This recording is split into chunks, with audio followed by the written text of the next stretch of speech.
నేను జయానండి, అందమైన జీవితం ప్రోగ్రామ్ నుంచి కాల్ చేస్తున్నాను. మేడం నమస్కారం అండి. నమస్తే అండి. నమస్తే. మీ మెయిల్ చూశాను. మాట్లాడొచ్చా మీతో? అవును మేడం. రైట్. నాతో పాటు డాక్టర్ కళ్యాణ్ చక్రవర్తి గారు కూడా ఉన్నారు. స్టూడియోలో ఉన్నాము. ఒక్కసారి మీరు మెయిల్లో ఏదైతే పెట్టారో ఒకసారి డాక్టర్ గారితో మాట్లాడండి. Okay madam. రైట్. డాక్టర్ గారు నమస్తే శశి గారు. నమస్కారం సార్. పూర్తి పేరు ఏంటమ్మా? శశిరేఖ? నా పేరు శశిరేఖ అండి, కరెక్ట్. కానీ శశి అని పిలుస్తారండి. చెప్పు తల్లి, ఏంటమ్మా సమస్య? ఎవరిది? డాక్టర్ గారు, నాకు పెళ్ళి 6 సంవత్సరాలు అవుతుందండి. 6 years అవుతుంది. మా husband the dry fruits business అండి.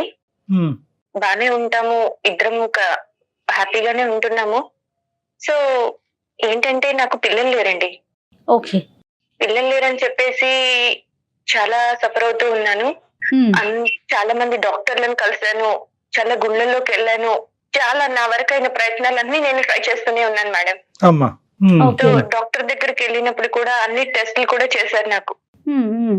సో టెస్టులు చేసినప్పుడు కూడా ఓకే, నాకేం ప్రాబ్లం లేదు, పర్వాలేదండి, మీకు అంతా బానే ఉంది అని చెప్పారు డాక్టర్లు కూడా. ఒకరిద్దరిని అలా చాలా మంది డాక్టర్లను కన్సల్ట్ అయ్యాము. ప్రాబ్లం ఏం లేదు మేడం, అవుతుంది అని చెప్పారు.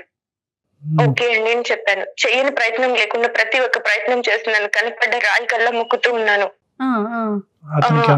ఇలా ఉంటూ ఉండగా కాదమ్మా, కౌన్సిలింగ్ కి ఇద్దరు వెళ్తారు కదా, తను కూడా వచ్చారా? మీ హస్బెండ్ కూడా వచ్చారా?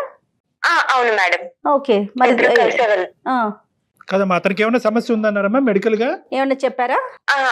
అంటే తను చేయించుకోలేదండి టెస్ట్లు. తర్వాత ఇంకా నాలో ప్రాబ్లం ఏం లేదు అని చెప్పి 2-3 డాక్టర్లు సజెస్ట్ చేసిన తర్వాత తను కూడా చేయించుకోండి అని రిక్వెస్ట్ చేశాను. సో తను అప్పుడు చేయించుకున్నారు. తనకి ప్రాబ్లం ఉంది. ఓకే. ఓకే. ఓకే. ప్రాబ్లం ఉంది. సో తనకి ప్రాబ్లం ఉంది, మెడిసిన్ వాడితే ప్రాబ్లం క్యూర్ అవుతుందండి, మీకు పిల్లలు అవుతారు అని చెప్పారు. ఓకే. ఓకే అండి అని చెప్పి తను మెడిసిన్ వాడుతూ ఉన్నాడు. ఇంకా ఫ్యామిలీలో ఎలా ఉంటుందో తెలుసు కదా సార్. పిల్లలు లేకపోయేటప్పటికి సూటిముటి మాటలు, అసలు ఎలా అంటే చాలా ఇబ్బందిగా ఫీల్ అయ్యేదాన్ని. అయినా కూడా పర్వాలేదులే, నా హస్బెండ్ నన్ను చూసుకుంటున్నాడు కదా, అవుతుందిలే, మాకు ఎప్పటికైనా అవుతారు పిల్లలు అన్న హ్యాపీనెస్ లో ముందుకు వెళ్తూ ఉన్నాను. ఎవరేమన్నా పట్టించుకోకుండా అలా జీవితాన్ని కొనసాగిస్తూ ఉన్నాను. ఓకే. ఇది ఇలా ఉండగా ఎప్పుడు తను భోజనానికి నేను క్యారియర్ పంపిస్తాను తనకి షాప్ కి. తనైనా వచ్చి తింటారు, నేనైనా వెళ్ళి ఇవ్వడం, అలా జరుగుతూ ఉండేది. ఒక రోజు సడన్ గా అనుకోకుండా తను నాకు ఆకలి లేదు, నేను రాను అన్నారు.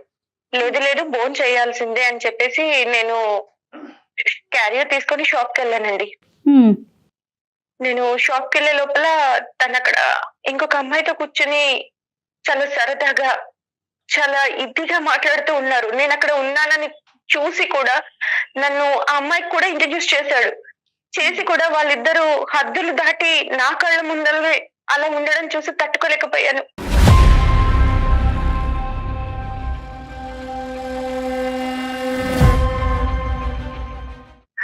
అసలు చెప్పడానికి నాకే ఆశ్చర్యంగా ఉంది సార్. వైఫ్ పక్కన పెట్టుకొని కూడా తను అలా బిహేవ్ చేస్తూ ఉంటే నేనేమీ మాట్లాడలేకపోయాను. అక్కడ ఏమీ మాట్లాడకుండా సైలెంట్ గా ఇంటికి తిరిగి వచ్చేసాను. ఎవరు అని ఏమీ అడగలేదు, ఎందుకు అందరిలో మాట్లాడటం అని సైలెంట్ గా ఇంటికి వచ్చేసి, ఎవరు తను, అసలు ఏంటి, మీ ఇద్దరు అంతా చనువుగా ఉన్నారు, ఎందుకు, అమ్మాయి ఎవరు అని ఇలా అడిగానండి. అడిగితే, నీకు చెప్పాల్సిన అవసరం నాకు లేదు, ఫస్ట్ నువ్వు బాబును పాపను కనివ్వు, తర్వాత నువ్వు నా గురించి మాట్లాడు, అప్పటి వరకు నీకు అర్హత లేదు, నీకు అసలు ఏమనుకుంటున్నావు, నీకేముందని మాట్లాడుతున్నా నాతో అని చాలా గట్టిగా అరిచి గొడవ చేసి కొట్టేసి వెళ్ళిపోయాడండి.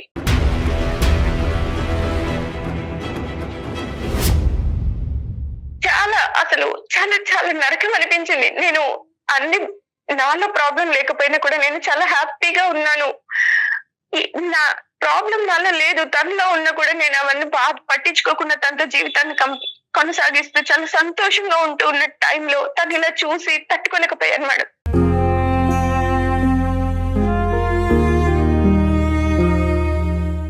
అయితే నేను కాలేజ్ చదివే రోజుల్లో మేడం నన్ను ఒక అబ్బాయి లవ్ చేశాడు, చాలా ఇష్టపడ్డాడు.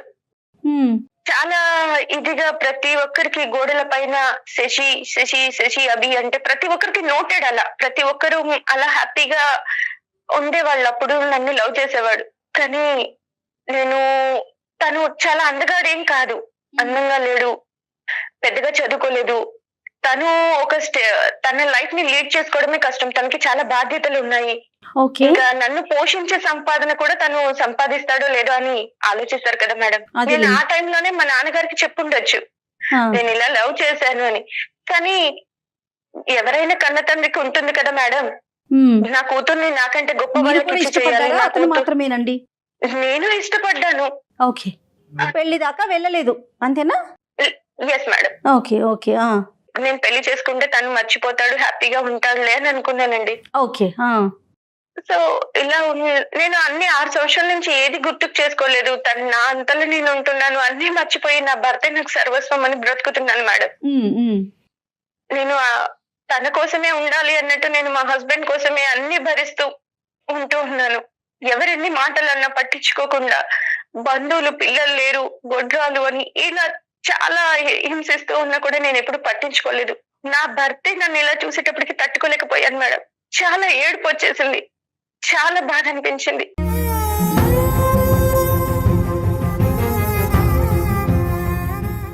సడన్ గా ఇన్స్టా ఫాలో అవుతూ ఉంటే నాకు ఆ పర్సన్ నెంబర్ కనిపించింది మేడం. ముందతంది. Yes madam. సో కాల్ చేయాలి అనిపించింది, నా బాధ చెప్పుకోవాలి అనిపించింది. కాల్ చేశాను, నా బాధ అంతా చెప్పాను. సరే కలుద్దాం అని అన్నారు సార్. ఎందుకు కలుద్దాం అన్నాడమ్మా? ఇలా ఏడవబాకు, ఏం కాదు, అన్ని సర్దుకుంటాయి, సరే కలిసి మాట్లాడదాం. ఇంతకాలం బట్టి అతను పెళ్లి చేసుకోకుండా ఉన్నాడమ్మా అతను? లేదు సార్, తనకి పెళ్లి అయింది. పెళ్లి అయ్యిందా? Okay okay. Yes sir. అతను హ్యాపీగానే ఉన్నాడమ్మా అతను మ్యారేజ్? ఇంకా నేను అవన్నీ ఏం మాట్లాడలేదు సార్. నా బాధని నేను తనకి చెప్తాను అన్నట్టు ఫోన్ చేశాను. చెప్పగానే లేదు లేదు, ఇలా ఫోన్ లో కాదు, నువ్వు ఇలా ఫోన్ లో ఏడిస్తే నేను తట్టుకోలేను, మాట్లాడదాం, కలిసి మాట్లాడదామని ఒక రిసార్ట్ బుక్ చేశాడు సార్. సో అక్కడికి వెళ్ళామండి.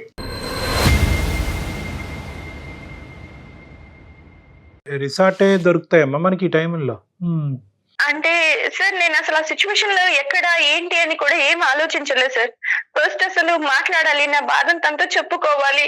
నేను ఇలా ఇదయ్యాను, నీ మీద ఉన్న ప్రేమను కూడా నేను చంపుకొని ఇలా ఉంటే నన్ను ఇలా ఇది చేస్తున్నారన్న పెయిన్ లోనే ఎక్కడ ఏంటి అని కూడా ఏం ఆలోచించలేదు.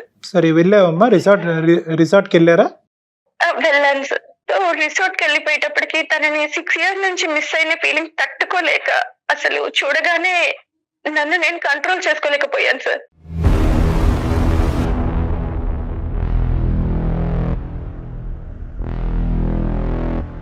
అసలు నా బాధ అతన్ని చూడగానే నాకు ఏడుపు కూడా ఆగలేదు. ఏంటి నేను నిన్ను ఇలా వదిలేసి వెళ్ళిపోయాను అని ఏడుపుతో తన్ని అలా హక్ చేసుకున్నాను సార్.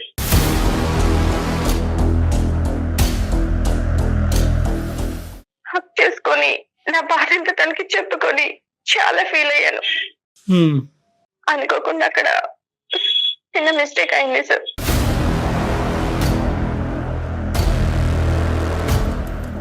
అలా కలుసుకుని బాధ చెప్పుకోవటం అంటే కనుక మనసులు కలుసుకుని చెప్పుకోవటమా, లేదంటే భార్యాభర్తల కింద కూడా కలిసారా? Yes sir.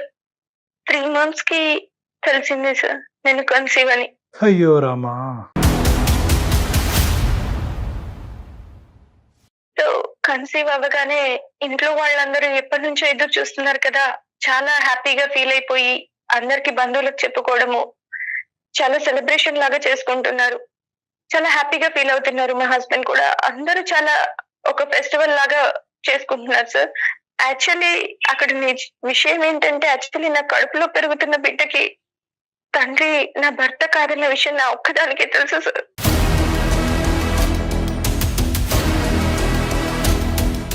ఎలా చెప్పగలవు అమ్మా, ఎలా చెప్పగలవు ప్రెగ్నెంట్ అయ్యావు అనేది? ఖచ్చితంగా ఆ బిడ్డ నీ బిడ్డ, మీ భర్తతో కలిగినటువంటి బిడ్డ కాదని ఎలా చెప్పగలవు? అంటే నేను అప్పటి నుంచి ఎలా అంటే, నేను మా హస్బెండ్ లేదు సార్, ఇద్దరం దూరంగా ఉన్నాం సార్.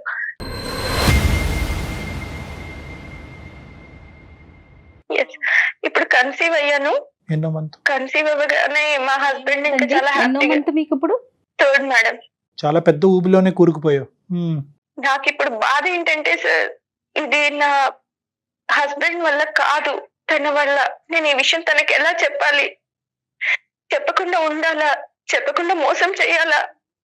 ఈ బాధను నేను తట్టుకోలేకపోతున్నాను సార్. ఇలాంటి పాపం చేశాను, నన్ను ఏం చేయమంటారు? నేను ఎవరికి చెప్పుకోలేకపోతున్నాను, సంతోషంగా ఉండలేకపోతున్నాను. అసలు చనిపోవాలనిపిస్తుంది సార్. చచ్చిపోతే బాగుండేమో అనిపిస్తుంది. కానీ నా చావుకి నా పాప కారణం కాకూడదు కదా.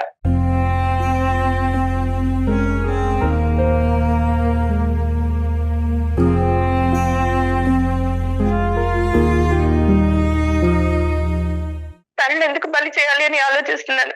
ఇంకొక సెకండ్ అసలు ఏంటి వద్దు, నాకు ఇది నేను తీసేయించుకోవాలి, నాకు ఇది వద్దు, ఇంట్లో వాళ్ళకి చెప్పకుండా మిస్క్యారీ అయిందని చెప్పి తీసేయించుకోవాలా అని ఇలా చాలా చాలా చాలా డౌట్స్ వస్తున్నాయి సార్.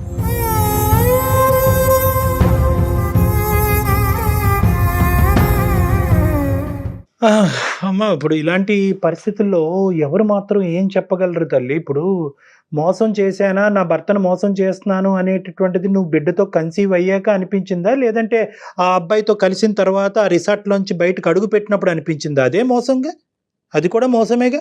ఇప్పుడు నా భర్తను నేను ఇలా చూశాను, ఇలాగా ఏకలు పక్కపక్కలు అనేటటువంటి అంశాన్ని చూసావు, దానికి మించి నువ్వేమీ చూడలేదు మీ భర్తతో. వాళ్ళు ఫ్రెండ్స్ అయ్యి ఉండొచ్చు, ఇంకోటన్నా అయ్యి ఉండొచ్చు. ఇప్పుడు బిడ్డ పుట్టాడు కాబట్టి పెద్ద తప్పు, బిడ్డతో కన్సీవ్ అవ్వకపోతే చిన్న తప్పు కాదు. At the end of the day it's a breach of trust, నమ్మక ద్రోహం ఇది.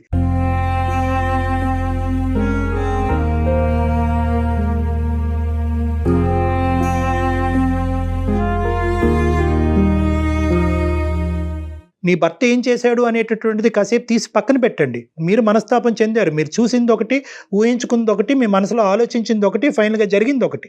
ఈరోజు మీరు అంత దూరం ప్రయాణం చేయవలసినటువంటి అవసరం ఏముంది? నిజంగా మీ మనసులో ఆ అబ్బాయికి అంత స్థానం ఉంటే కనుక అందచందాలు, హెచ్చు తగ్గులు ఇవన్నీ తీసి పక్కన పెట్టి మీ తండ్రితో పోరాడి అతన్నే పెళ్లి చేసుకుంటే పోయిండేదిగా. ఎందుకు మీ మనసులో ఇదంతా దాగిపెట్టి ఏ రోజైతే మీ భర్తని ఒక చూడకూడనటువంటి పరిస్థితుల్లో చూసినప్పుడు ఎందుకు ఇది బయటకు రావాలి? ఇలాంటివి చాలా ప్రశ్నలు వస్తాయమ్మా. ఈరోజు ఏం చెయ్యాలి అని సింపుల్గా మాకు ఫోన్ చేసో లేదంటే మాకు ఈమెయిల్ చేసో అడుగుతున్నారు. నిజంగా ఇటువంటి సమస్యలకు అంత స్ట్రైట్ ఫార్వర్డ్ రెస్పాన్స్ అండ్ నేను తట్టుకోలేకపోయాను సార్. తనని ఆ అమ్మాయితో ఉండే విధానము అవన్నీ చూసి నాకు చాలా బాధ వేసింది. విడాకులు ఇవ్వండి, అతని మీద కంప్లైంట్ చేయండి, పెద్దల్ని పిలిచి పంచాయతీ పెట్టండి. 1,00,000 సమస్యలకి 1,00,000 పరిష్కారాలు ఉంటాయి. కానీ ఈ పరిష్కారాలు ఏంటమ్మా? అతను దిగాడు కాబట్టి నేను దిగుతాను, అతను వేరే తప్పు పద్ధతిలో అనుభవించాడు కాబట్టి నేను అనుభవిస్తానంటే ఇంకేముంటది? ఈ సమాజం ఉంటుందా, బతుకుంటుందా? ఈ సమాజం కుటుంబ వ్యవస్థ అనేటువంటి దానికి ఒక మీనింగ్ ఉంటుందా? అక్కడికి వెళ్ళిన తర్వాత అసలు అనుకుని అమ్మా, అక్కడికి వెళ్ళిన తర్వాత అనుకుని, అక్కడికి వెళ్ళక ముందు అనుకుని కాదమ్మా. అతను నిజంగా కావాలి అని అనుకుంటే కనుక ఫోన్లోనే నేను ఓదార్చుండేవాడు, లేదంటే మీ ఇంటి కిందకి కానీ అతని ఇంటికి పైన కానీ ఎక్కడో చోట మాట్లాడుకునేవారు. రిసార్ట్కి ఎవరమ్మా పిలుస్తారు? అసలు ఆయన పిలవటం ఏంటి, మీరు వెళ్ళటం ఏంటి? ఏదో తెలియకపోయాను అంటే కనుక కాదు. మీకు ఇక్కడ బాధ కలిగింది, అక్కడ ఒక పులకరింపు వచ్చింది, ఇక్కడ బాధలో ఆ పులకరింపు వచ్చింది, ఆ పాత జ్ఞాపకాలు గుర్తొచ్చినాయి, అదే కరెక్ట్ ఏమో అని అనుకున్నారు. నేను అంత సిన్సియర్గా అతను వదిలేసి ఇతను చేసుకోవటం వల్ల ఈ జీవితం ఇలా అయిపోయిందేమో, అతన్నే చేసుకుని ఉంటే కనుక ఒక తప్పు చేయనటువంటి భర్త నా జీవితంలో దొరుకుండేవాడేమో అని చెప్పి మిమ్మల్ని మీరు సముదాయించుకుని ఒక ఆలోచన ప్రకారమే అయ్యిందమ్మా. ఇది అంత కళ్ళు మూసుకుని జరిగింది కాదు. దయచేసి ఆ మాటలు మాట్లాడు. అసలు ఆలోచన మాకు రాలేదు సార్. తనలో కానీ నాలో కానీ 6 years వరకు కలవాలి, మాట్లాడాలన్న థాట్ కూడా నాలో లేదు సార్.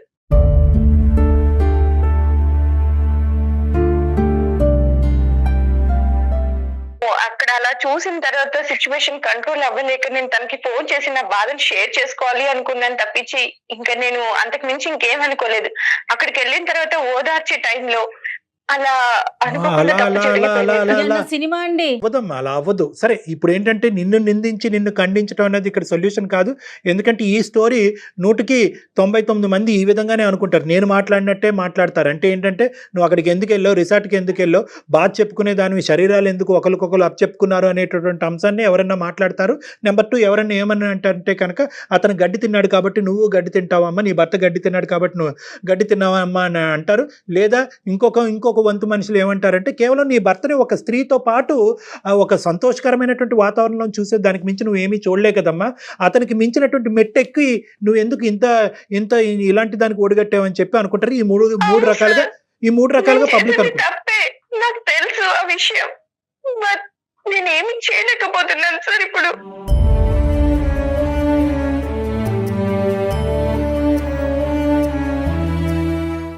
నువ్వేం చేయాలని అనుకుంటున్నావు చెప్పమ్మా ఫస్ట్, తర్వాత ఏం చేస్తే బాగుంటుంది అన్నది మేము చెప్తాం. ఫస్ట్ నువ్వేమనుకుంటున్నావు? నీ కానటువంటి బిడ్డని ఇదే విధంగా దిగమింకుని సీక్రెట్గా పెంచి పెద్ద చేస్తే కనుక అభిమానాలు ఆప్యాయతలు అది పెరిగిన నేను తర్వాత నమ్మక ద్రోహం చేసిందని అవుతానేమో అనిపిస్తుంది సార్. ఆ నిందని నేను మొయ్యలేను సార్.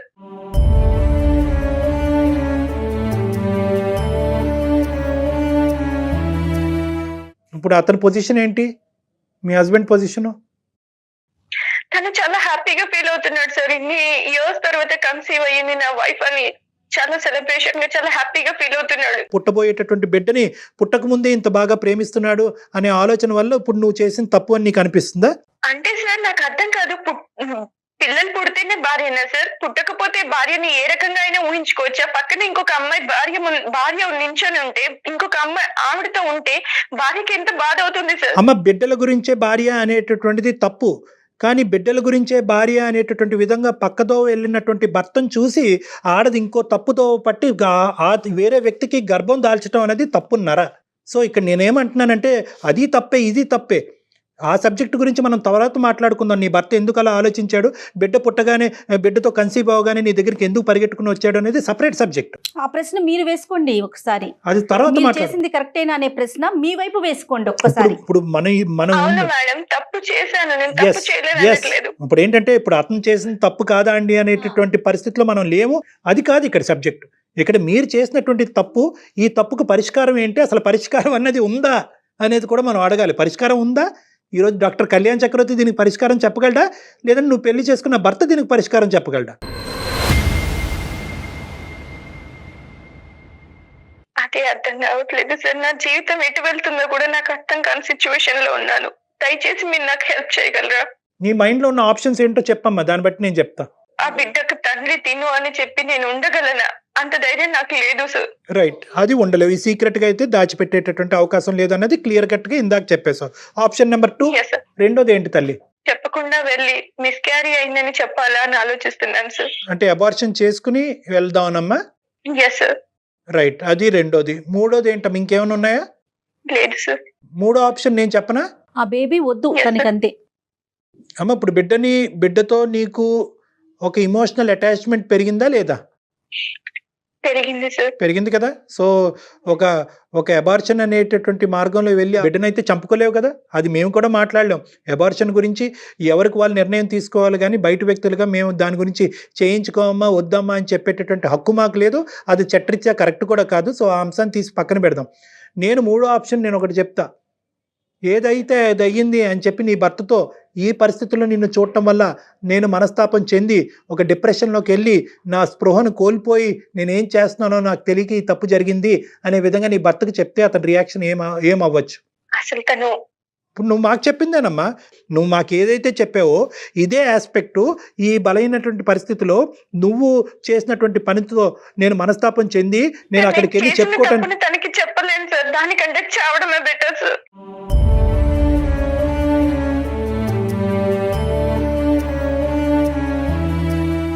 నేను తనకి చెప్పి తనని బాధ పెట్టి ఇలా అవ్వడం కంటే నేను సూసైడ్ చేసుకోవడమే కరెక్ట్ సార్.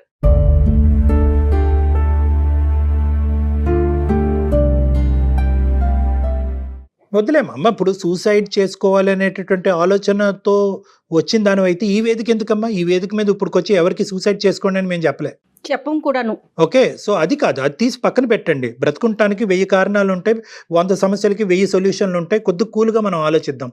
ఇప్పుడు నేనేమంటున్నానంటే బిడ్డను వద్దు, మిస్క్యారేజ్ అయ్యిందని చెప్పి వాళ్ళకి చెప్తే బాగుంటుందేమో, సమస్యకి పరిష్కారం నువ్వు అనుకుంటున్నాం. కానీ చేతులారా ఏ తప్పు చేయనటువంటి ఒక బిడ్డని చంపుకున్నాను అనేటటువంటి ఫీలింగ్తో నువ్వు బతుకుండగలవమ్మా? అప్పుడు హ్యాపీగా ఉండగలవా నువ్వు? అది కూడా బాధేగా. అది కూడా బాధే నీ పరువు జీవితాంతం మా బాధని మొయ్యగలనా సార్ నేను? ఇప్పుడు బిడ్డకు తండ్రి తను కాదు అని జీవితాంతం మా బాధ నేను. అది కరెక్టే. కానీ నేను ఏంటంటే నువ్వు చెప్పినటువంటి ఆప్షన్ బి నేను అంటున్నానమ్మా. ఒకప్పుడు మిస్క్యారేజ్ అయ్యింది అనేటటువంటి విధంగా వాళ్ళు చెప్పటం వల్ల నీకు 2 సమస్యలు అప్పటికీ లైవ్లో ఉంటాయి. 2 నీ బుర్ర తినేటటువంటిది నేను డిప్రెషన్లోకి తీసుకెళ్లే 2 సమస్యలు అప్పటికీ ఉంటాయి. బిడ్డను నేను చేతులారా చంపుకున్నాను. ఒక మనిషితో కలవలసినటువంటి అవసరం ఏంటి? పాపం పుణ్యం ఎరగనటువంటి బిడ్డని భూమి మీదకి తీసుకురాకుండా లోపలే చంపుకోవాల్సినటువంటి దుర్భర స్థితికి నేను ఎందుకు దిగజారిపోయాను, నేను ఎందుకు ఒక హంతకురాల్లా మారాను అనే ఫీలింగ్ కూడా నీకు రావచ్చు. నెంబర్ 1. నెంబర్ 2, కేవలం ఇది చేయటం అన్నంత మాత్రాన నీ తప్పు చెరిపేసుకోగలవమ్మా? అప్పుడు కూడా నువ్వు చేసినటువంటి తప్పు నిన్ను వెంటాడుతుంది కదా. అవుట్ ఆఫ్ ద మ్యారేజ్ నేను ఒక మనిషిని కలిశాను, నా భర్త కళ్ళు కప్పి నేను ఒక తప్పు పని చేశాను అనేటటువంటి ఆలోచన వెంటాడుతుంది కదా. సో బిడ్డను చంపుకోవటం వల్ల, ఈ బిడ్డను అబార్ట్ చేసుకోవటం వల్ల నీకు నీ సమస్యకి దీర్ఘకాలికమైనటువంటి పరిష్కారం దొరుకుతుందని నేను అనుకోవట్లే. So your option B is not apt and not correct. మరి ఎలా సార్, ఎలా నేను బ్రతకడం? ఎస్, నేను చెప్పేది ఏంటి అంటే తప్పు జరిగింది, ఈ రోజు కాకపోయినా రేపైనా నీ తప్పు నువ్వు ఒప్పుకునేటటువంటి పరిస్థితి వస్తుంది. ఏది, ఇర్రెస్పెక్టివ్ ఆఫ్ ద ఫ్యాక్ట్ నువ్వు గర్భం ఉంచుకున్నా తీయించేసుకోవాలని అనుకున్నా నీ మనసులో ఆ ముళ్ళు అలా గుచ్చుకుంటుంది. గుచ్చుకున్నంత కాలం నువ్వు హ్యాపీగా నీ భర్తతో నువ్వు సంసారం చేయలేవు, సంతోషంగా సుఖంగా ఉండలేవు. తప్పు చేశాను అనే ఆలోచన నేను తినేస్తుంది. కాబట్టి తప్పు ఈరోజు ఇర్రెస్పెక్టివ్ ఆఫ్ ద బిడ్డ ఉందా లేదా అనే అంశం కాకుండా తప్పు ఎప్పటికైనా ఒప్పుకోవాలి. తప్పు ఒప్పుకోవాలి, ధైర్యంగా ఒప్పుకోవాలి. అతను కలిసి ఉంటాడా ఉండడా తర్వాత విషయం, ఆ తర్వాత అంశం అమ్మా. కలిసి ఉంటారా అంటే ఏ కుటుంబాన్ని వెడగొట్టేటటువంటి ఉద్దేశం నాకు తెలియదు, నాకు ఆ ఉద్దేశం లేదు. చెప్తే తను నన్ను అర్థం చేసుకొని ఉంటాడు సార్ నాతో. రైట్, అది ఆప్షన్ బి. నన్ను చూస్తాడు కదా అమ్మ, అది ఆప్షన్ బి, అది ఆప్షన్ బి. అతను ఉంటాడా, అతను ఉండడు కాబట్టి నేను తప్పు కప్పేసి ఇలా నా లోపల దాచేసుకుని నేను ఒక ఆర్టిఫిషియల్ జీవితం అతనితో గడుపుతాను అనుకోవటం అనేది ఇంకా నరకయాతం, ఇంకా నరకయాతం. ఒక బిడ్డను చంపేసుకుని ఒక అబద్ధాన్ని కప్పేసి ఒక ఆర్టిఫిషియల్గా ఇంకో 40-50 సంవత్సరాల పాటు మా ఆయన కళ్ళు కప్పేసి ఏమీ తెలియని దానిలాగా నేను నా భర్తతో పాటు గడుపుతాను అనేటటువంటిది ఇంకా ఇంకా ప్రమాదకరం. లేదు, నువ్వు అలా చెప్పేటటువంటి ధైర్యం నీకు లేదు అంటే కనుక ఆ మెసేజ్ కన్వే చేయమంటే నేను కన్వే చేస్తాను. నేను ఈ నిజాన్ని తనకి చెప్పి నేను తనతో ఉండలేను సార్. తను నన్ను పిల్లలు పుట్టకుండానే నన్ను ఒక రకంగా చూసేవాడు. ఇప్పుడు ఈ రకంగా చేశానంటే తను నాతో ఉంటాడని నేను అనుకోను సార్. ఈ విషయం తెలిస్తే నాతో ఉండడు తను.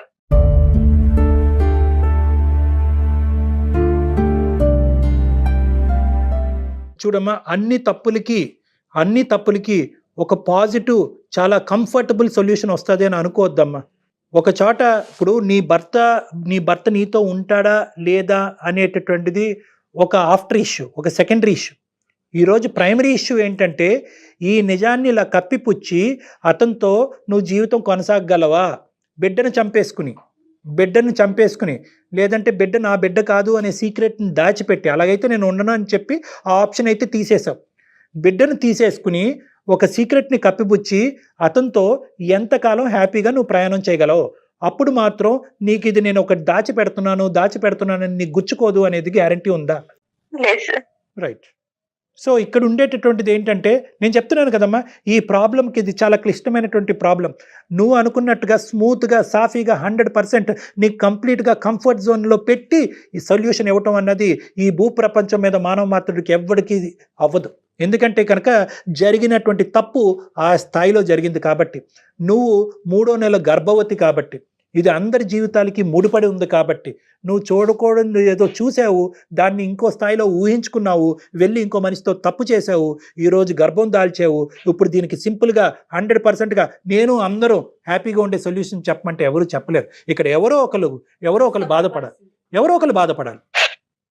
ఎక్కువ బాధపడతావా తక్కువ బాధపడతావా అనేటటువంటి దాన్ని బట్టి ఇటువంటి సొల్యూషన్ ఉంటుంది. అయితే డాక్టర్ గారు, ప్రేక్షకులందరూ ఇప్పుడు నేను చెప్పేదానికి వ్యతిరేకిస్తారేమో నాకు తెలియదు, కానీ స్త్రీకి పురుషుడికి ఉన్న తేడా ఇదేనండి. ఒక పురుషుడు తప్పు చేస్తే దాని ఇంపాక్ట్ కనిపించదు, కానీ ఒక స్త్రీ కనుక తప్పు చేస్తే దాని ఇంపాక్ట్ చాలా స్పష్టంగా కనిపిస్తుందండి. చూడండి, అది భరించాల్సిన పరిస్థితి కూడా వస్తుంది కదా. చూడండి, తన పరిస్థితి అటు ముందుకు వెళ్ళలేదు, ఇటు వెనక్కి రాలేదు.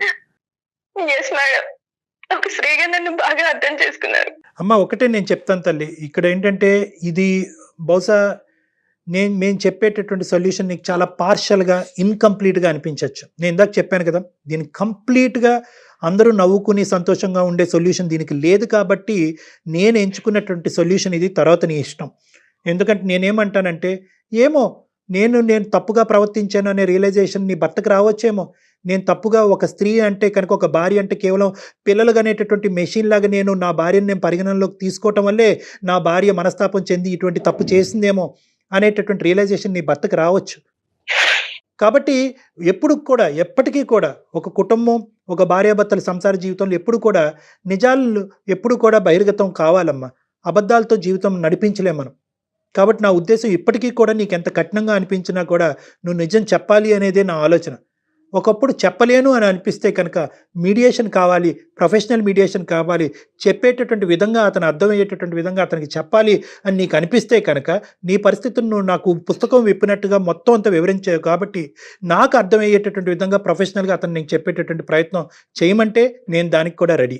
అయితే అంతా కూడా పాజిటివ్ వేలోనే వెళ్తుందని మాత్రం అది ఎక్స్పెక్ట్ చెప్పలేము, చేయకండి. అది అసలు చెప్పలేము. 100% ఎక్స్పెక్ట్ చేయొద్దు. మీరు ఏమొచ్చినా దానికి రెడీగా ఫేస్ చేయడానికి రెడీగా ఉండి అప్పుడు డాక్టర్ గారు అప్పుడు మాట్లాడతారు. అతను తీసుకునే నిర్ణయం బట్టి అసలు ఈ ఈ ఈ ఈ బిడ్డను ఉంచాలా ఉంచకూడదా అనేది కంప్లీట్గా భార్యాభర్తలుగా అది మీ ఇద్దరు డెసిషన్ అమ్మా. ఎందుకంటే తండ్రి అతను, ఎందుకంటే ఇప్పుడు అది ఇంకా చాలా కాంప్లికేటెడ్ ఇష్యూ అవుతుంది. అతనికి పెళ్ళయింది, అతనికి పెళ్ళయింది, పిల్లలు ఫాదర్ అతను. ఆ, సో ఒకప్పుడు అబార్ట్ చేసుకోవాలి అంటే కనుక నీ కన్సెంట్ ఏంటి, అతని కన్సెంట్ ఏంటి, ఇవన్నీ కూడా పరిగణలోకి వస్తాయి. సో దానికి కంప్లీట్గా మీరు మెడికల్ అండ్ లీగల్ అడ్వైస్ సపరేట్గా తీసుకోవాలి. కానీ దానికి ముందు నీ భర్తకి ఏ విధంగా ఇది చెప్తారు అనేది ప్రధానమైన అంశం. మీరు చెప్పలేనటువంటి పక్షంలో నా హెల్ప్ తీసుకుంటానంటే దానికి కూడా నేను రెడీ. రైట్ అమ్మా. ఒకసారి నేను మీకు పర్సనల్ నెంబర్ షేర్ చేస్తాను, డాక్టర్ గారితో ఒకసారి పర్సనల్గా మాట్లాడండి. ఎందుకంటే ఈ వేదిక మీద చెప్పలేని విషయాలు, మీరు చెప్పలేనివి, అలానే డాక్టర్ గారు సూచించలేని విషయాలు చాలా ఉన్నాయి. పర్సనల్గా మాట్లాడితే చాలా బెటర్ అండి. Okay madam. Right. All the best. ధైర్యంగా ఉండండి. ధైర్యంగా ఉండండి అమ్మా. చనిపోవాలనే ఆలోచన మాత్రం దయచేసి రానివ్వ అనుకోండి. Okay madam. ఓకే అమ్మా.